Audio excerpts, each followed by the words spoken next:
Now the limit of the function कि function की limit का मतलब क्या होता है। अगेन इसको भी बहुत सिंपल अल्फाज में एक्सप्लेन करूँगी कि अगर कोई फंक्शन, जैसे कि फंक्शन की लिमिट को हम इस तरीके से देखते हैं, limit x approaches to a f of x, तो आपको एफ ऑफ ए मिलता है, तो इसको हम लिमिट ऑफ द फंक्शन कहते हैं। Limit of the function x approaches to a. मैं एक एग्जांपल करवाती हूँ। Limit x approaches to two, यहाँ पर एक फंक्शन ले लेते हैं, कोई भी एक function randomly x plus two ले लेते हैं, ठीक है, x प्लस टू, यस। तो इसका मतलब है कि जैसे जैसे x की जो हमारी वैल्यू है वो 2 को बढ़ती जाएगी, तो ये जो हमारी फंक्शन की वैल्यू है ये किस पर अप्रोच करेगी। लाइक फॉर एग्जांपल, यहाँ पर मैं कोई एग्जांपल लेती हूँ कि अगर x की वैल्यू जो है वो 1.99 पुट करती हूँ, तो मुझे सपोज़ कि जो आउटपुट है वो 3.999 मिलता है, ठीक है। फिर जब मैं x की वैल्यू जो है 1.999 पुट करती हूँ, मुझे अगेन y की वैल्यू 3.999 मिलती है।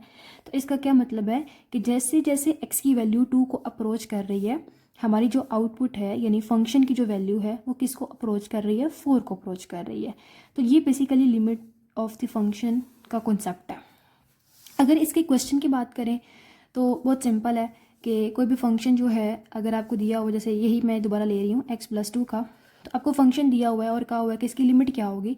तो आप जस्ट बहुत सारे फंक्शंस होते हैं कॉम्प्लिकेटेड, जिसमें हमने देखना होता है कि left hand limit right hand limit को चेक करना होता है। लेकिन सिंपल वाले फंक्शन में जस्ट आपने x की जगह पर 2 पुट करना है, तो 2 plus two is equal to क्या आ जाता है, 4। इसका मतलब है जैसे जैसे हम जो है वो 2 की वैल्यू जो है वो x की वैल्यू 2 को अप्रोच कर रही है, y की वैल्यू भी 2 को अप्रोच कर रही है, ठीक है।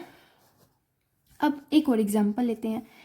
Limit x approaches to 3x square plus 3x plus 7, ये कैसे होगा। ये सिंपल फंक्शन है, तो आप क्या करोगे, लिमिट की जो वैल्यू है जस्ट इसके अंदर पुट करोगे, 3 का स्क्वायर प्लस 3 प्लस 7, और जो भी वैल्यू आएगी आप उसको कहोगे कि ये इसको अप्रोच कर रहा है, ठीक है। अब बेसिक आते हैं अलजेब्राइक क्वेश्चन की तरफ, ठीक है।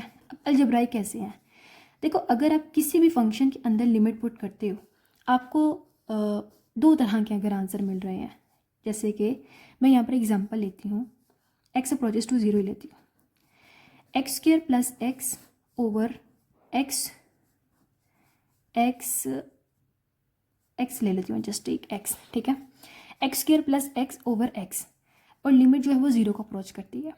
तो जब आप डायरेक्टली इसके अंदर लिमिट पुट करते हो तो आपको मिलता है 0 प्लस 0 ओवर 0, तो आपको मिलता है 0/0 फॉर्म मिलती है।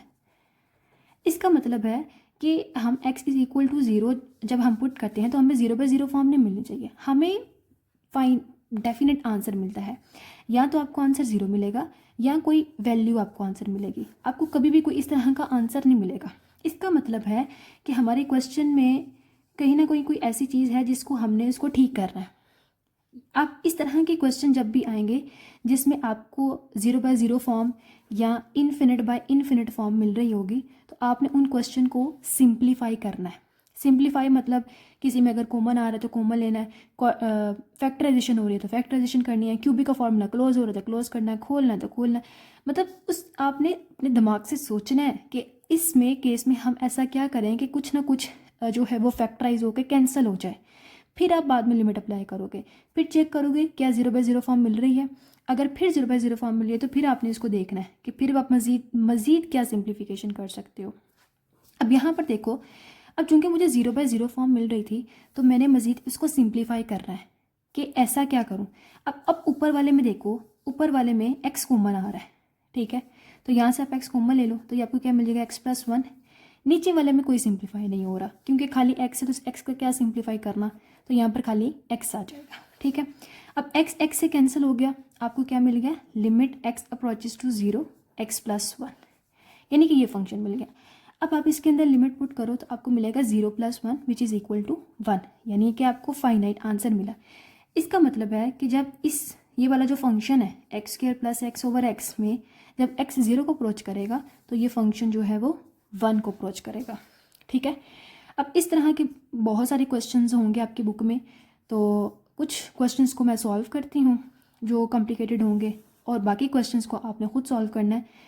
हमेशा जस्ट कि ये सिर्फ 9th 10th की फैक्टराइजेशन की तरह ही क्वेश्चन करेंगे, जो थोड़ा सा कॉम्प्लिकेटेड होगा वो मैं करवाती हूँ। अच्छा जी, ये क्वेश्चन है, इसमें क्या करना है आपने खुद सोचना है। अब देखो यहाँ पर एक्स क्यूब है तो इसका मतलब है कुछ ना कुछ क्यूब का फॉर्मूला बनेगा। अच्छा, इससे पहले तो मैंने आपको बताया नहीं है कि अगर आप इसके अंदर 2 पुट करते हो तो ये बन जाएगा 2 का क्यूब, ठीक है।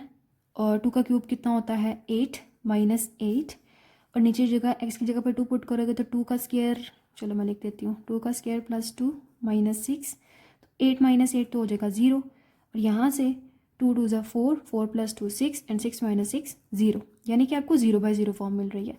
इसका मतलब है आप डायरेक्ट लिमिट इसके अंदर पुट नहीं करोगे, आप उसको सॉल्व करना पड़ेगा, फैक्टराइजेशन करनी पड़ेगी या कोई फार्मूला लगाना पड़ेगा।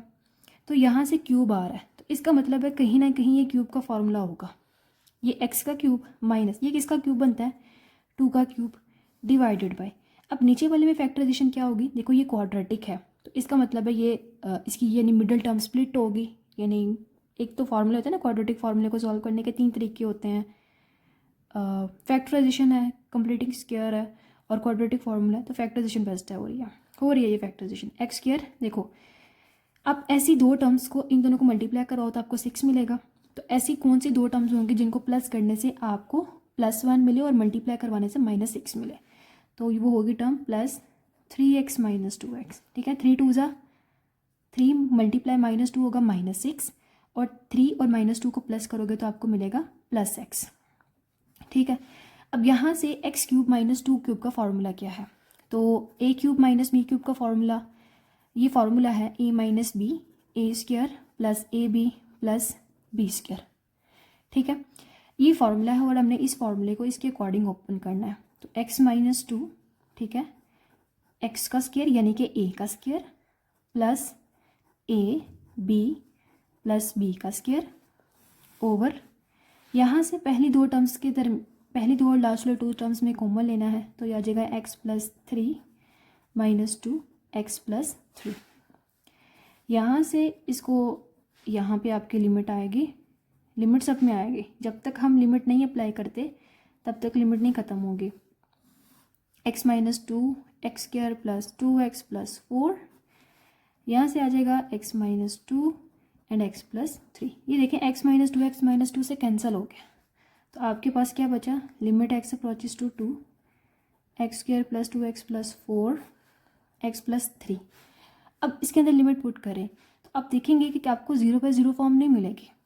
पुट करते हैं 2 का स्क्वायर, यानी कि जहाँ जहाँ पर x है वहाँ पर 2 पुट करते हैं, 2 + 4 एंड 2 + 3, ये आपको मिल जाएगा 12/5, यानी कि ये इसका आंसर है, ठीक है। तो इस तरह के किसी भी तरीके से लिमिट वाले क्वेश्चन आ जाए तो आप इसको सॉल्व कर लें। वैसे क्वेश्चन नहीं आने वाले क्योंकि डेरिवेटिव की डेफिनेशन में लिमिट का कॉन्सेप्ट यूज़ हुआ है, तो बेसिकली यहाँ पे एक्सप्लेन किया कि लिमिट है क्या। तो लिमिट क्या है कि अगर कोई नंबर किसी को अप्रोच कर रहा है तो हमारा फंक्शन उसको अप्रोच किस वैल्यू पे अप्रोच कर रहा है, तो ये एक लिमिट है।